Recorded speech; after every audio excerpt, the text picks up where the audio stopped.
Bienvenido al Cuadre, a su nuevo episodio. Agradecido con todos ustedes por el apoyo. Cada vez vemos una cantidad sostenida de views en los episodios de este podcast. Y definitivamente lo que queremos crear es una comunidad que se preocupe por distintos temas y que podamos discutirlos a una mayor profundidad que lo que se ven en los programas de televisión o radio. Yo creo que el episodio de hoy lo podemos llamar del dicho al hecho. Hay un gran trecho. ¿Y por qué digo esto? Porque los políticos suelen prometer una ejecución que luego no se puede vaquear con los datos. ¿Y a qué me refiero con esto? A las promesas de campaña con movilizar y agilizar el desembolso de fondos federales. ¿Cuál es la brecha real en la reconstrucción de Puerto Rico? ¿Cómo van esos fondos federales ya desembolsados y utilizados para esa reconstrucción luego del huracán o de los huracanes Irma, María y los terremotos? Quiero hablarle primero de una agencia que le llamamos famosamente COR3. COR3 es una oficina central de reconstrucción que coordina los fondos federales con FEMA. Básicamente el interlocutor entre FEMA y el gobierno central. Esta oficina se creó en el cuatrenio de Ricardo Rosselló. Se creó como una división de la Autoridad de Alianzas Público-Privadas y se le dio el rol de ser el representante autorizado del gobernador de Puerto Rico ante FEMA. Yo tengo que decir que esa decisión a nivel operacional trajo unos contratiempos porque la Autoridad de Alianzas Público-Privadas definitivamente pues tiene y custodia fondos públicos aparte del gobierno central, y a nivel financiero, a nivel de contabilidad, separar del gobierno central a través de una corporación pública como es la Autoridad de Alianzas Público-Privadas, pues trae sus contratiempos y sus retos. Yo no era secretario de Hacienda en ese momento, no sé si el secretario de Hacienda en ese momento recomendó a Ricardo Rosselló algo distinto. Lo que sí denota era la desconfianza, por lo menos yo creo que podemos especular, la desconfianza que tenía el gobernador Rosselló en su oficina de gerencia y presupuesto, porque esa evidentemente debía ser la oficina que se encargara de manejar estos fondos. ¿Cuál es el rol? Pues básicamente funciona como una entidad conducto entre FEMA y los subrecipientes. ¿Quiénes pueden ser subrecipientes de fondos FEMA? Pues típicamente el gobierno y sus corporaciones públicas, municipios y entidades sin fines de lucro. En esencia, estas son las entidades que si sufrieron daños como consecuencia de un fenómeno natural como lo fue el huracán Irma, María y los terremotos, pues estas personas pueden hacer reclamaciones y los procesos de desembolso se darían a través de COR3. Y esto es importante entenderlo porque te hablo un poco del monstruo burocrático que es FEMA y que el gobierno federal obliga a que los gobiernos estatales y territoriales, como lo es Puerto Rico, pues se tengan que someter para poder recibir estos fondos. Y ha sido, yo creo que uno de los temas, el segundo tema por debajo del tendido eléctrico que de alguna manera u otra impacta la percepción del manejo financiero del gobierno de Puerto Rico, porque las personas no perciben que se está dando con agilidad ese proceso de reconstrucción. De igual manera tengo que decir que los políticos, en su capacidad de desinformar tan y tan grande, han hecho vender que estos desembolsos básicamente representarían una terraza con piscina detrás de tu casa.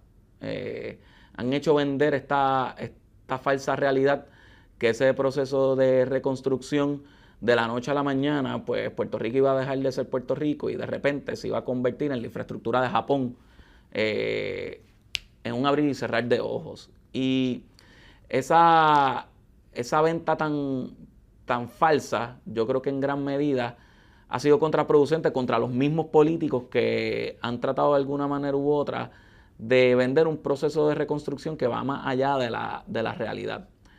Importante destacar que la reconstrucción literalmente toca lo que sufrió daños por el huracán Irma, María o los terremotos. Hay una parte de la infraestructura de Puerto Rico que no sufrió daños como consecuencia de esos fenómenos atmosféricos y que nada le despinta que necesita, de alguna manera, inversión en mantenimiento para mantener esa infraestructura. Y Puerto Rico se ha distinguido por en sus presupuestos y en la distribución de sus recursos, pues no asignar lo que se necesita para mantener esa infraestructura, y por eso ustedes ven escuelas cayéndose en canto, el sistema universitario de Puerto Rico cayéndose en canto ante nuestros ojos. Ya pasó con el tendido eléctrico, de igual manera con la Autoridad de Acueductos y Alcantarillado, con nuestro sistema de puertos. Ciertamente te hablo un poco de que las prioridades para los miembros de los cuerpos políticos en Puerto Rico ha sido la contratación desmedida en perjuicio de utilizar esos dineros para mejoras de capital y tecnología en la isla. Ya habiendo dicho eso,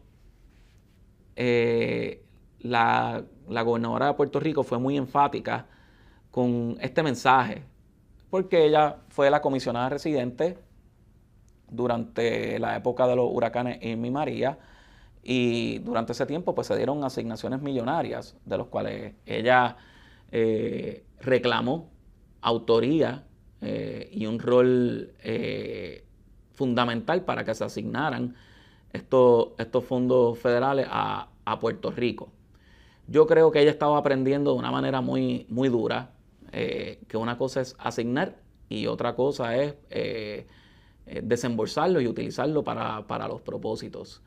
Porque el poder legislativo, que es lo que se ha dedicado la gobernadora de Puerto Rico, requiere unas habilidades totalmente distintas a ser el principal ejecutivo de una jurisdicción como Puerto Rico.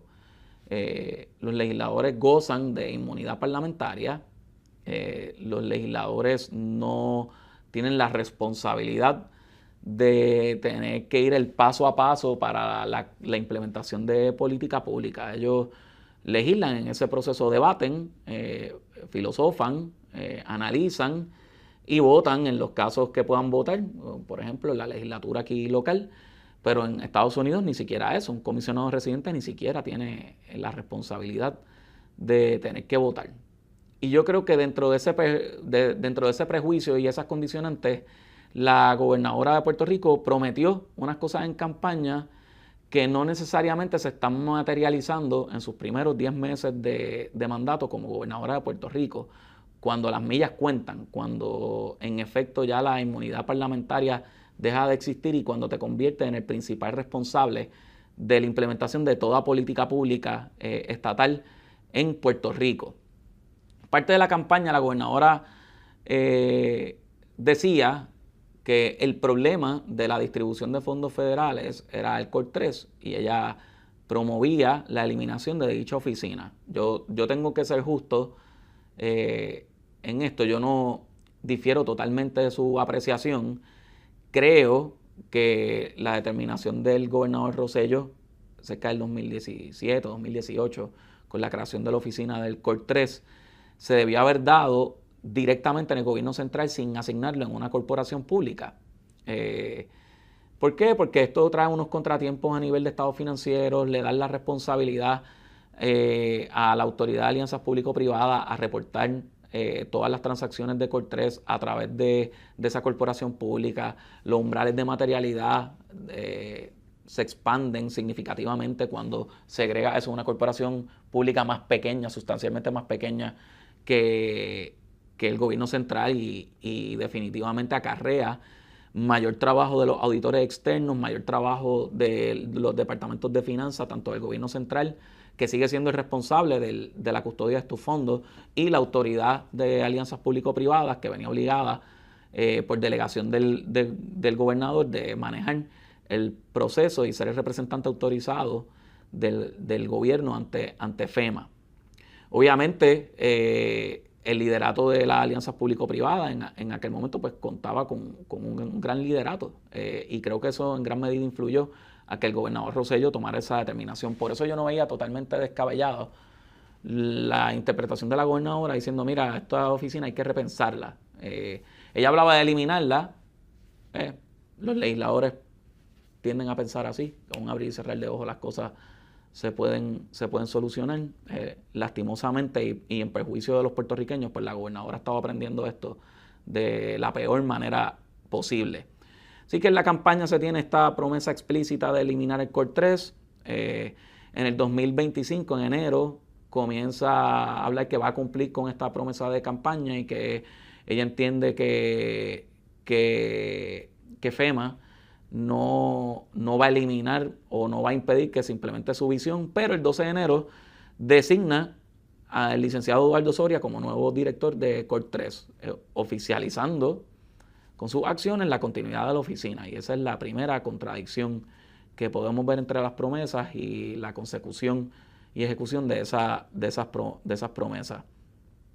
Eso vino apenas días de reiterar que iba a cerrar la oficina.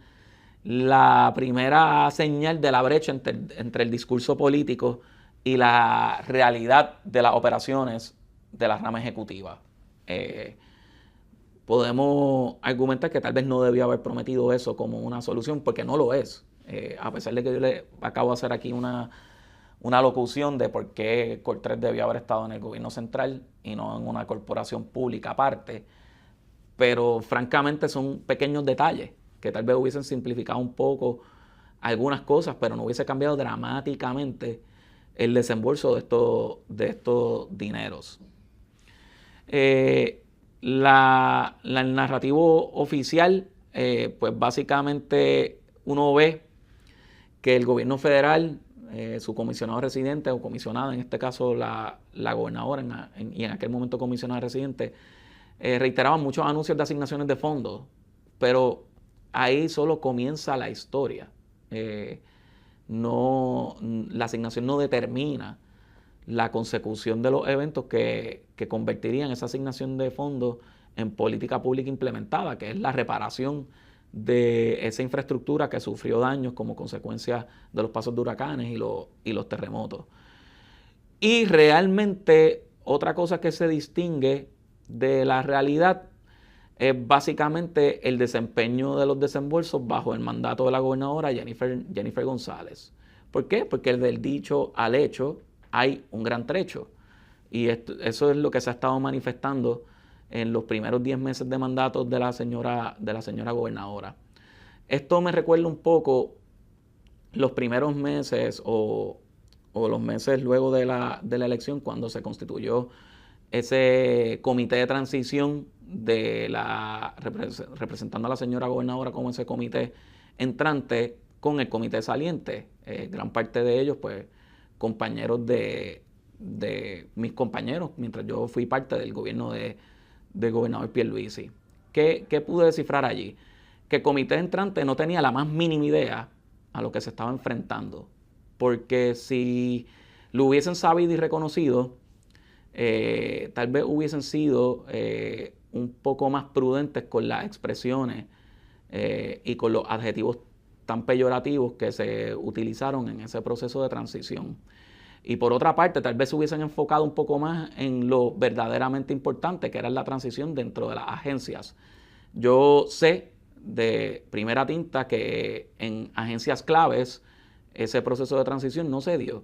Y luce que Core 3 parece que fue una oficina donde no hubo esa transición operacional, porque el desmadre que vivimos en ese primer trimestre de gobernanza en cuanto a los desembolsos está impactando adversamente, y van a ver en el próximo segmento cuántos años de atraso tal vez supondría el estar roncando tanto en un comité de transición, olvidándose de los sustantivos, sin hacer los nombramientos adecuados, como vimos en el primer trimestre de la señora gobernadora, convirtiéndole en la gobernadora que probablemente más tarde ha hecho los nombramientos de los líderes que van a estar corriendo e implementando la política pública. Vamos a una pausa. Regresamos en breve para discutir los números y el desarrollo de Core 3 bajo el mandato de la gobernadora Jennifer González.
Bienvenido al segundo segmento del Cuadre. Estábamos hablando un poco del trasfondo del COR 3, yo dándole mis impresiones de determinaciones de política pública que se dieron antes de mi mandato en Hacienda, durante mi mandato y luego de mi mandato en el Departamento de Hacienda. Y ahora es que venimos a hablar de los números. Yo voy a tratar de evitar en este segmento de hablar de adjetivos. Yo voy a dejar que los números hablen por sí solos y ustedes lleguen a sus propias conclusiones si usted se siente representado por el desempeño de un gobierno dirigido por una persona que en su campaña política fue muy vocal con su insatisfacción con los desarrollos de los desembolsos de fondos federales para el proceso de reconstrucción en Puerto Rico. Y quiero ponchar este gráfico hablando un poquito del COR 3, y esto lo pueden ver en los estados financieros del 30 de junio del 2023. Gran parte de la información que se comparte aquí es información pública que está publicada ya sea en el website de la agencia en particular o del Departamento de Hacienda. Estos estados financieros se pueden conseguir en la página de internet del Departamento de Hacienda, que es quien custodia estos estados financieros auditados. Y podemos ver una radiografía. En el 2023 se señala que hubo unos ingresos de fondos federales de 2.1 billones de dólares y unos gastos totales de 2.2, casi 100 millones más en gastos. Esas cifras siempre se van a aparecer muchísimo porque la contabilidad y los ingresos de fondos federales se contabilizan cuando se reconoce el gasto, porque recordemos que esto es un desembolso y un reembolso de fondos federales. Y de igual manera surge que ya se habían comprometido, se habían obligado cerca de 35 billones de dólares. Recordemos que los procesos, tal vez para los que no están tan familiarizados, el gobierno federal asigna millones a través de su proceso legislativo. Asigna millones. Esos dineros luego se tienen que obligar, se obligan cuando ya se cumplen con unos procesos burocráticos de poder probar de que se están cumpliendo con esos requisitos, y entonces el gobierno federal dice, perfecto, ya tienes la asignación y ahora ya ese dinero está obligado, comienza a reclutar los recursos que necesitas, a contratar a aquellos contratistas que necesitas para la consecución de ese proceso de reconstrucción. Posteriormente se factura, el gobierno estatal desembolsa a esos contratistas por esos trabajos hechos y le reclama al gobierno federal. Así que cuando estamos hablando de asignación de fondos, reitero que estamos hablando solo del comienzo de lo que es todo un proceso burocrático. Los principales desembolsos del 2023, pues se distingue obviamente a la Autoridad de Energía Eléctrica y la Autoridad de Acueducto y Alcantarillado. Gran parte del proceso de reconstrucción de Puerto Rico es nuestro tendido eléctrico, una de las partidas, si no la partida más grande en la totalidad de estos procesos. ¿Qué quiero que se lleven? Que en el 2023 se vivió un pico, y yo creo que los números del 2023 son lo que consistentemente se va a estar repitiendo hasta que acabe el proceso de reconstrucción. ¿Por qué digo esto? Porque en el 2023 el ingeniero Manuel Lavoy, que era la persona encargada de la oficina de COR 3 durante el cuatrienio de Pierluisi, logró cambiar un poco el orden de prelación para el desembolso de los dineros. ¿Por qué digo esto? Porque, como bien hablamos antes, típicamente estos fondos funcionan a modo de reembolso. ¿Qué significa? Que tú debes incurrirlos y pagarlos y luego solicitar el reembolso del gobierno federal. Es difícil desembolsar cuando tienes municipios, corporaciones públicas y un gobierno central quebrado. Se le hace bien difícil poner primero el dinero porque no lo tienen en muchas instancias. Y ese ha sido, yo creo que el gran embudo, en gran medida, de el flujo de estos fondos. Al punto tal que yo hoy me cuestiono si el gobierno va a tener la capacidad, estos subrecipientes, ya sean municipios, corporaciones públicas o gobierno central, de gastarse la totalidad, porque tiene que sacar billones de dólares de sus propios fondos. Porque también hay otra realidad. Típicamente estos fondos solo reembolsan, en el mejor de los casos, 90 centavos de cada dólar que se va a incurrir. Así que si estamos hablando de una asignación de 3.5 billones obligados, sabemos con bastante certeza que mínimo el gobierno va a necesitar 3,000 millones para poder parear esas asignaciones federales. Y es uno de los grandes retos, cosa que los políticos, yo no escucho a ningún candidato de la elección del 2024 hablando de cómo iban financieramente a implementar su política pública con este asunto de los reembolsos. Así que yo creo que el 2023, el motor de ese pico que vimos en desembolsos, en gran medida responde porque el ingeniero Manuel Lavoy logró que FEMA hiciera una excepción con Puerto Rico y estableciera un proceso que es Working Capital Advance, donde básicamente se tomaba el 25% de ese proyecto y se adelantaba en fondos federales para nutrir un poco de liquidez y poder básicamente jumpear en buen español ese proyecto. Esto va a tener sus limitaciones, porque eventualmente te va a pasar factura a la parte final de los procesos de reconstrucción, cosa que el gobierno estatal pues debe estar evaluando y mirando cómo va de alguna manera a sacar de su propio pecunio el remanente que no fue adelantado por parte del gobierno federal, que nos ayudó a comenzar ese proceso de reconstrucción. Y quiero mostrar esta tabla porque aquí se ve el papelón.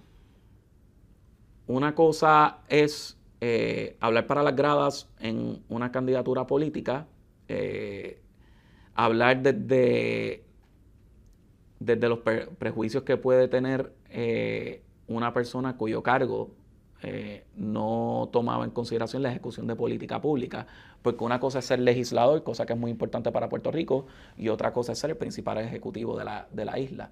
Son dos ramas de gobierno totalmente distintas. Aquí estamos viendo en la columna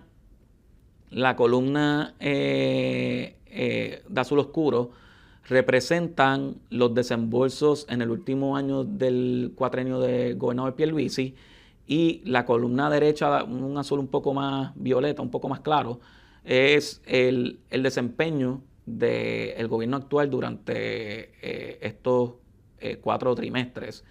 Y el último trimestre, ciertamente solo comparo los desembolsos para el mes de octubre, para comparar China con China en el proceso. Miren ese primer trimestre, que yo creo que es la génesis del desempeño que se ha estado teniendo durante este año. Que mucho ataque se escuchó en ese trimestre a la pasada administración, cosa que tienen su perfecto derecho, pero yo sería más cuidadoso con lo que critico si lo que le voy a mostrar al pueblo de Puerto Rico es una ejecución significativamente inferior, casi en menos de una tercera parte del desempeño, del desembolso de esos fondos federales. Para el primer trimestre hubo cerca de 751 millones desembolsados durante el año 2024, y el año 2025 comenzamos a duras penas llegando a 200 millones de dólares. Esto presenta un problema, una brecha que se le ha hecho muy difícil a la gobernadora y a su equipo de trabajo poder de alguna manera hacer catch-up durante el resto del cuatrenio, y todo se perfila que va a tener un desempeño inferior a lo que tuvimos el año anterior, pero sobre todo a su promesa. Este liderato, y estos son datos que yo desearía con frialdad que los miren el patrón que llevan, se comparen. Es un proceso duro, siempre es un proceso duro cuando uno se compara su desempeño con el desempeño de otros y resulta que el de uno es inferior. Ciertamente da trabajo, ¿verdad? Pero creo que es necesario que hagan ese ejercicio y miren y evalúen qué cambió durante ese proceso, porque van a ver más adelante este retraso. Yo se los computé en años para que el pueblo de Puerto Rico pueda ver cómo la ejecución en la rama ejecutiva, valga la redundancia, afecta la calidad de vida de todos ustedes. Viendo ese comienzo de ese primer trimestre, ciertamente en el segundo trimestre hicieron un catch-up, pero no en la misma proporción de la brecha de ese primero. En el tercero volvieron a cojear, y en el cuarto, por lo menos en el primer mes, están cojeando grandemente. Y anticipo otra cosa más: en la medida en que sigan el tiroteo con Luma y todo este espectáculo que le han estado dando a los puertorriqueños, particularmente ese espectáculo mediático de quién te debe dinero, si me lo enviaste, no me lo enviaste, si tú lo ingresaste, no lo ingresaste, de alguna manera u otra desvía la atención de lo verdaderamente importante, porque gran parte de estos fondos son los fondos de reconstrucción del sistema eléctrico. ¿De cuánto es la brecha? Pues la brecha básicamente están desembolsando cerca de 300 millones menos en los primeros 10 meses de desarrollo en comparación con los primeros 10 meses del año 2024.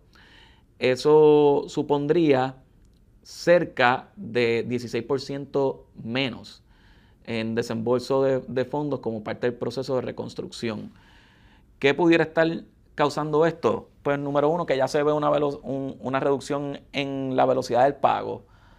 Esta administración en su primer año está desembolsando significativamente menos que lo que logró desembolsar el último año de la administración anterior. Eso es un hecho ineludible. No tan solo están desembolsando menos que la administración pasada, sino que también están distribuyendo menos a lo que prometieron que iban a hacer en su campaña política y a su vez a un estándar menor a lo que vimos en el comité de transición, porque cuando uno los vio cómo se desenvolvieron en el comité de transición, yo llegué a pensar que esta gente iba a distribuir 3, 4 mil millones de pesos de una, por cómo hablaban, con esa seguridad con la que hablaban contra el comité de transición saliente, cómo arremetían contra ellos. Yo francamente llegué a pensar que esta gente iba a romper récords en la historia de la administración pública de Puerto Rico y lastimosamente, muy en desgracia para nosotros, pues las acciones no han podido vaquear las palabras. Hay una brecha de solicitud de desembolso. El director de Cortes reconoce que existen más trabajos ya certificados y completados, pero que hay un cuello de botella estructural en los sistemas de procesamiento. Y de igual manera, hay un backlog real a sus recipientes. Evidentemente presenta unos retos mucho más marcados que meramente la capacidad de verbalizar velocidad en los desembolsos. Y ahora, mirando del dicho al hecho y la brecha del tiempo, yo no creo que haya un político que pueda prometer razonablemente un cambio significativo.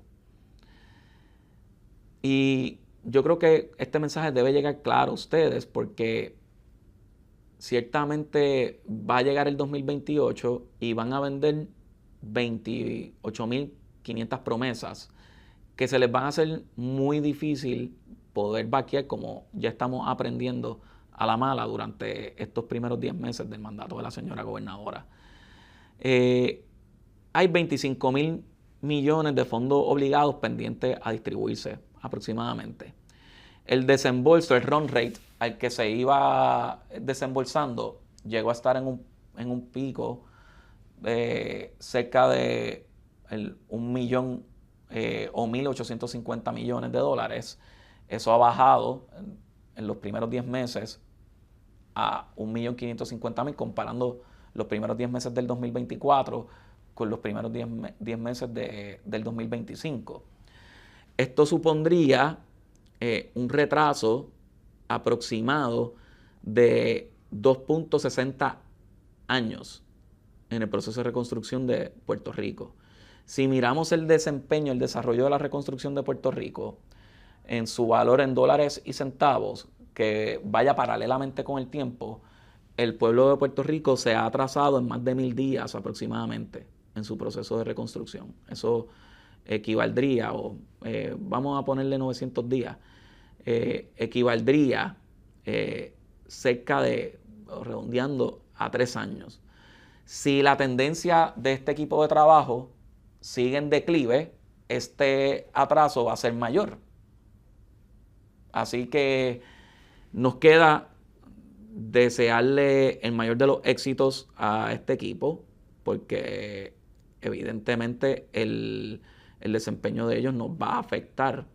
Gran parte de estos trabajos pendientes son los trabajos literalmente del tendido eléctrico de Puerto Rico.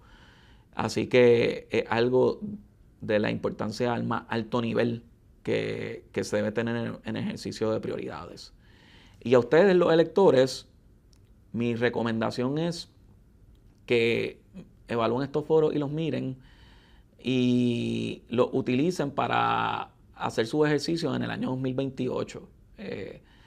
No contra la gobernadora, porque la intención no es esa. La intención no es llegar a unas conclusiones por ustedes, sino a cualquier candidato que prometa desarrollo surreales, que van más allá de la verdadera capacidad de poder implementar esas políticas públicas. Las fuentes de repago son fundamentales. Cómo vamos a sacar los $3,000 millones de pareo que necesita el gobierno central para poder implementar el resto de los 90 centavos de cada proyecto de construcción. Esas cotizaciones que se hicieron, gran parte de esos proyectos se cotizaron antes de la guerra de Ucrania y Rusia, antes de la pandemia, por lo cual los costos se dispararon significativamente. ¿Cuál es la estrategia para implementar estos procesos de reconstrucción dentro de las asignaciones? Pues las asignaciones no crecieron. Y al final del día es la transparencia. Hay un caudal de información disponible en el website de las agencias, tanto del Departamento de Hacienda como de COR3. Todo este análisis se hizo con la información de COR3 y la información de los estados financieros auditados. Evidentemente, había algo que no cuadraba entre las promesas de campaña y las realidades operacionales. Y para eso está el cuadre.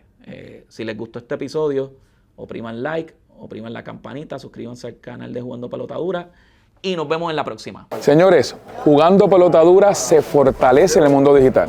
Y ahora que transmitimos solo por YouTube, miles y miles de personas se unen de lunes a viernes para ver nuestro contenido. Este canal está lleno de contenido de valor para que juntos nos eduquemos, informemos y entretengamos. Suscríbete al canal, activa la campana y únete a las miles de personas diarias que nos sintonizan por YouTube.